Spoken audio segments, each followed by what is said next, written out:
কিছু পচা মজা নালা নর্দমা এবং খাল আমরা দেখে এসেছি।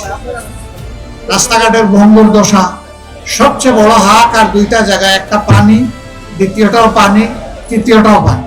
তিনি 300 আসনের প্রধানমন্ত্রী, সেই হিসাবে সারা দেশের দিকেই তাকে নজর দিতে হয়, দায়িত্ব পালন করতে হয়। তারপরেও তিনি আমাদেরকে ভুলেন নাই, তিনি স্মরণে রেখেছেন, আমরা তার কাছে কৃতজ্ঞ।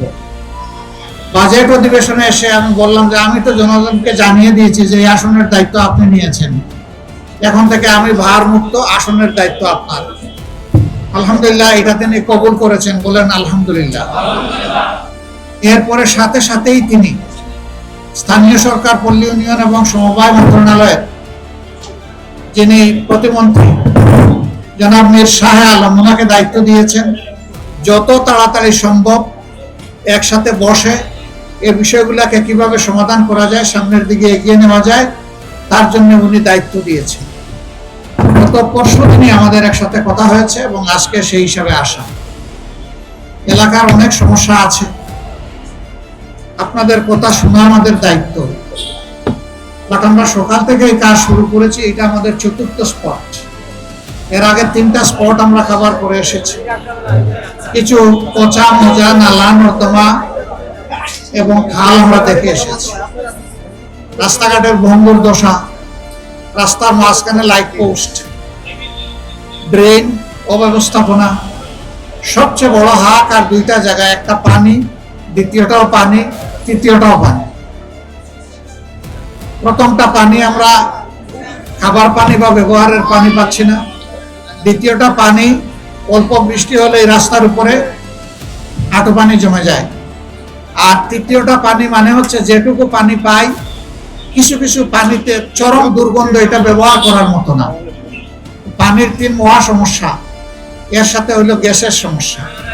কোনো কোনো এলাকায় অপর্যাপ্ত গ্যাস, আবার কারো কারো অভিযোগ সারাদিনই ওনারা কোনো গ্যাস পান না।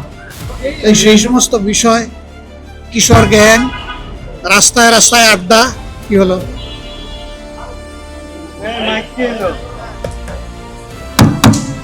কিশোর গ্যাং, রাস্তায় আড্ডা, স্কুলের সামনে আড্ডা, এতে মাদের বুক দুর্বল করে।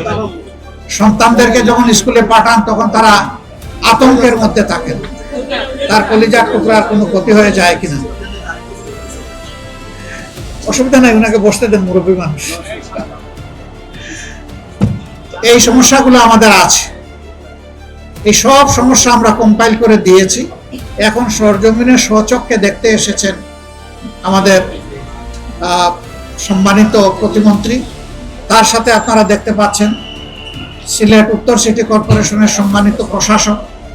আমরা 12 ফেব্রুয়ারির নির্বাচন দুইজনেই আমরা একসাথে এখানে করেছি এবং প্রচন্ড মিল, দুইজনের নামই শফিক।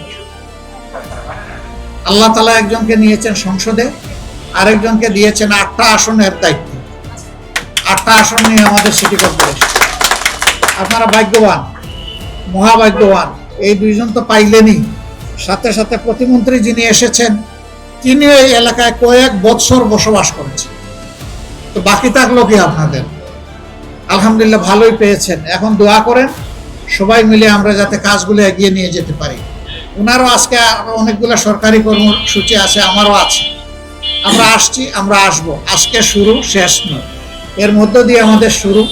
বাকিটা আমি অনুরোধ করব যে মাননীয় প্রতিমন্ত্রী আমাদের সকলের হয়ে তিনি কথাগুলো বলবেন। তবে আমি বিশেষভাবে ধন্যবাদ জানাই মাননীয় প্রধানমন্ত্রীকে যে তিনি সিরিয়াসলি এই দায়িত্বটা গ্রহণ করেছেন। আর ধন্যবাদ জানাই এখানেও আমাদের ওয়াসার এমডি সাহেব আছেন। প্রথম পানি, দ্বিতীয় পানি, তৃতীয় পানি, প্রথমটা এবং তৃতীয়টা ওনার, দ্বিতীয়টা আমাদের মিল্টন ভাই।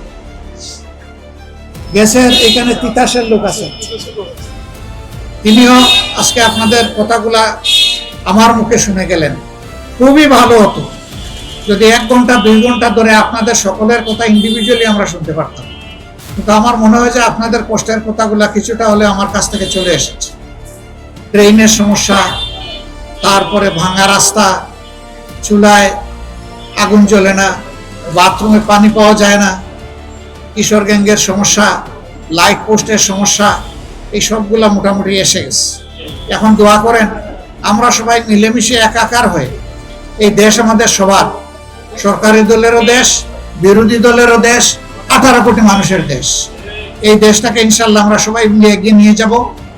আমরা প্রধানমন্ত্রী সুস্বাস্থ্য কামনা করছি। এখানে আরো সরকারের এবং সিটি কর্পোরেশনের সিনিয়র ব্যক্তিবর্গ আছেন, সিটি কর্পোরেশনের সিইও আছেন, আরো অনেক দায়িত্বশীল ব্যক্তিবর্গ আছেন। তাদের সবাইকে এলাকাবাসীর পক্ষ থেকে আমি কৃতজ্ঞতা এবং ধন্যবাদ জ্ঞাপন করছি। ইনশাআল্লাহ সবাই মিলে কাজ করেই দেশটাকে সামনের দিকে আমরা এগিয়ে নিয়ে যাব। আল্লাহ হাফিজ।